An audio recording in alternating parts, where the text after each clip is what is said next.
Hyderabad tank bund దగ్గర రెండో రోజు వినాయక నిమజ్జనాలు కొనసాగుతున్నాయి. ఎన్టీఆర్ మార్గ్, పీవీ మార్గ్, ట్యాంక్ బండ్లో గణేష్ విగ్రహాలు భారీగా నిలిచిపోయాయి. నిమజ్జనానికి రాత్రి నుంచి బారులు తీరాయి వేలాది గణనాథ విగ్రహాలు. భారీ విగ్రహాలు వస్తుండటంతో నిమజ్జనాలు నెమ్మదిగా సాగుతున్నాయి.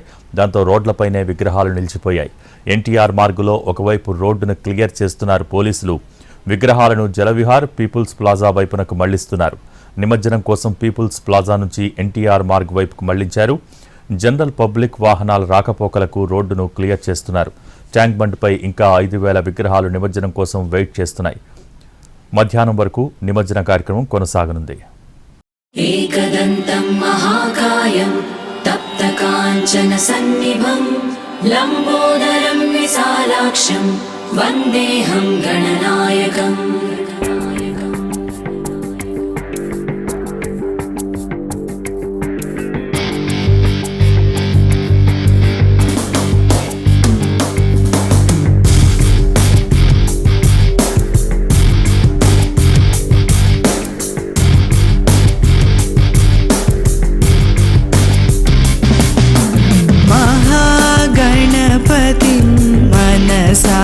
स्मरामि महागणपतिं मनसा स्मरामि महागणपतिं मनसा स्मरामि महागणपतिं मनसा स्मरामि वसिष्ठवामदेवादिवन्दित महागणपतिम्.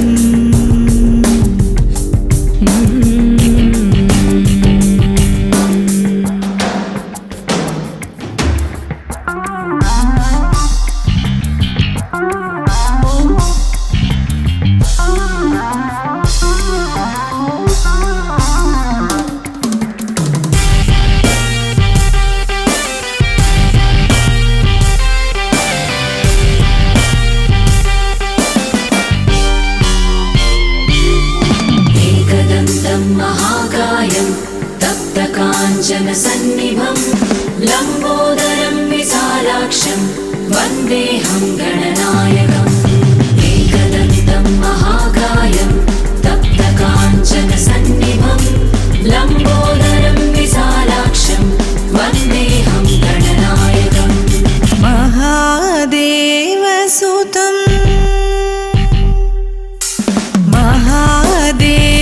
सुतं गुरुगुहनुतं महादेवसुतं गुरुगुहनुतं मारकोटि प्रकाशं शान्तं महादेवसुतं गुरुगुहनुतं मारकोटि प्रकाशं शान्तं महाकाव्यनाटकादिप्रियम् కావ్యనాటకాదిప్రియం నిరీక్షిస్తున్నాయి. మొత్తం సిటీ సరౌండింగ్స్లో ఉన్నటువంటి విగ్రహాలన్నింటినీ కూడా నిన్న రాత్రి నిమజ్జనం కోసం మొదలై ట్యాంక్ బండ్ పరిసరాలకు చేరుకున్నాయి. ఎన్టీఆర్ మార్గ్లోనే వందలాది విగ్రహాలు ఉన్నాయి. వీటన్నిటినీ కూడా ఎన్టీఆర్ మార్గులో అవతల వైపు రోడ్డు నుంచి పీవీ మార్గ్ వైపు మళ్లిస్తున్నారు. పీవీ మార్గ్ మొత్తాన్ని కూడా హోల్డింగ్ ఏరియాగా పెడుతున్నారు. ఎందుకంటే ఈరోజు వర్కింగ్ డే, చాలామంది ఉద్యోగాల నిమిత్తం, పనుల నిమిత్తం, అందులోనూ స్కూల్స్, కాలేజెస్ కూడా వర్కింగ్ డే ఉన్నాయి కాబట్టి అందరూ వెళ్లాల్సినటువంటి రూట్స్ ఇవన్నీ. ముఖ్యంగా ఇది ప్రధాన రహదారిగా ఉంటుంది. చాలామంది Himayat Nagar, Narayanguda, RTC X road ఈ ప్రాంతాల నుంచి సిటీలో ఎక్కడికి వెళ్ళాలన్నా కూడా ఎన్టీఆర్ మార్గ్ మీద నుంచే వెళ్తూ ఉంటారు. కానీ ఇక్కడ ఇప్పటికే వేలాది విగ్రహాలు ఉండడంతో చాలామందికి ఇబ్బంది పడుతూ ఉన్నారు. జనరల్ ట్రాఫిక్కి అంతరాయం కలుగుతోంది కాబట్టి ఇమీడియట్గా ఈ రూట్ను క్లియర్ చేయాలి అని చెప్పి పోలీసులు భావిస్తున్నారు. ఒకసారి మనం left side NTR Marg road కనుక చూస్తే ఆ రోడ్లో విగ్రహాలను చాలా ఫాస్ట్గా మూవ్ చేస్తున్నారు. ఎందుకంటే వన్ సైడ్ రూట్లన్నా క్లియర్ చేస్తే ఈజీగా అటు నుంచి ట్రాఫిక్ను మళ్లించవచ్చు, లేకపోతే అటు నుంచి వాహనాల రాకపోకలు స్టార్ట్ చేయొచ్చు అని పోలీసులు భావిస్తున్నారు. ఎన్టీఆర్ మార్గ్ లెఫ్ట్ సైడ్ ఉన్నటువంటి విగ్రహాలన్నింటినీ కూడా పీవీ మార్గ్కి పంపించి పీవీ మార్గులో హోల్డింగ్ ఏరియాగా పెట్టి అక్కడ విగ్రహాలన్నింటినీ ఉంచిన తర్వాత అటు జలవిహార్ దగ్గర యూటర్న్ చేసుకొని జలవిహార్ నుంచి పీపుల్స్ ప్లాజాలో కొన్ని విగ్రహాలను, ఆ తర్వాత పీపుల్స్ ప్లాజాలో ఎక్కువ స్థాయిలో విగ్రహాలు చేరితే వాటన్నిటిని ఎన్టీఆర్ మార్గ్ మీదుగా మళ్ళిస్తూ ఉన్నారు. ఎన్టీఆర్ మార్గ్లో కూడా ఇంకా విగ్రహాలు కనుక ఉంటే, ఫ్లోటింగ్ ఎక్కువగా ఉంటే వాటన్నిటిని కూడా ట్యాంక్ బండ్ వైపు మళ్ళిస్తున్నారు. ఎంత త్వరగా వీలైతే ఇమ్మీడియట్గా ఫాస్ట్గా విగ్రహాల నిమజ్జనం చేసేందుకు అటు పోలీసులు కూడా ప్రయత్నిస్తున్నారు. భారీ విగ్రహాలు ఉన్నా కూడా ఇమ్మీడియట్గా ముందు నుంచే వాటన్నిటిని క్లియర్ చేయించి క్రేన్ నెంబర్స్ వాళ్ళకి అలాట్ చేసినటువంటి నెంబర్సే కాకుండా ఆల్టర్నేట్గా ఏ క్రేన్ దగ్గర ఖాళీ ఉంటే ఆ క్రేన్ వైపు వాటన్నిటిని పంపించి నిమజ్జనం చేస్తున్నారు. ప్రస్తుతం నిమజ్జనాలు కొనసాగుతున్నాయి, మనం చూడొచ్చు. అయితే వీటన్నిటినీ కూడా పీవీ ఎక్స్ప్రెస్ నుంచి పీవీ మార్గ్ వైపు నుంచి వచ్చినటువంటి విగ్రహాలను అక్కడ నిమజ్జనం చేస్తూ ఉన్నారు. మనం ఒకసారి దూరంగా చూస్తే పీవీ మార్గ్ దగ్గర ఏర్పాటు చేసినటువంటి 8 క్రేన్లు కూడా కనిపిస్తున్నాయి. అక్కడ కూడా విగ్రహాలను నిమజ్జనం చేస్తున్నారు. ఇన్కేస్ అక్కడ ఫ్లోటింగ్ ఎక్కువైనటువంటి విగ్రహాలన్నింటినీ కూడా ఇటు ఎన్టీఆర్ మార్గ్ వైపు మళ్ళిస్తున్నారు.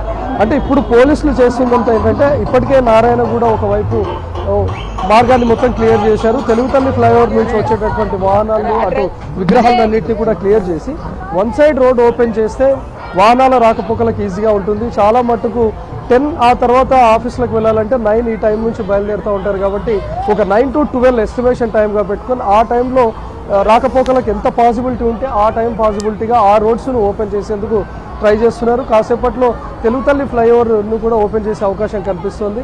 ఇన్కేస్ అది కూడా ఓపెన్ అయితే మాత్రం జనరల్ ట్రాఫిక్ కూడా కొనసాగే అవకాశం కనిపిస్తుంది. ఇప్పుడు ఎన్టీఆర్ మార్గ్లో ఉన్నటువంటి మరొక వేను కూడా స్టార్ట్ చేసి జనరల్ పబ్లిక్ని అలో చేస్తే వీటన్నిటి కూడా ఖైరతాబాద్ ఫ్లైఓవర్ మీదుగా అక్కడి నుంచి మిగతా ప్రాంతాలకు చేరుకునే అవకాశం కూడా ఉంటుంది. ప్రస్తుతానికైతే ఖైరతాబాద్ ఫ్లైఓవర్ ఇంకా క్లోజ్డ్గానే ఉంది. ఖైరతాబాద్ ఫ్లైఓవర్ కనుక ఓపెన్ చేస్తే ఇన్ కేసు అక్కడి నుంచి వచ్చేటటువంటి వాహనాలకు కూడా అక్కడి నుంచి వచ్చేటటువంటి రూట్ కూడా క్లియర్ అయ్యే అవకాశం ఉంది. సో ప్రస్తుతానికి ఇంకా విగ్రహాలన్నీ అటు ఐమాక్స్ ఈ ప్రాంతాల్లో ఇంకా ఉన్నాయి కాబట్టి ఖైరతాబాద్ ఫ్లైఓవర్ను ప్రస్తుతానికైతే క్లోజ్ చేసి ఉంచారు. ఒక గంట తర్వాత ఖైరతాబాద్ ఫ్లైఓవర్ను కూడా ఓపెన్ చేసి ఎన్టీఆర్ మార్గులో ఏదైతే రూట్ క్లియర్గా భావిస్తున్నారో ఆ రూట్ నుంచి వాహనాల రాకపోకలను కూడా అనుమతించే అవకాశం ఉంది. Okay, thank you Ravi.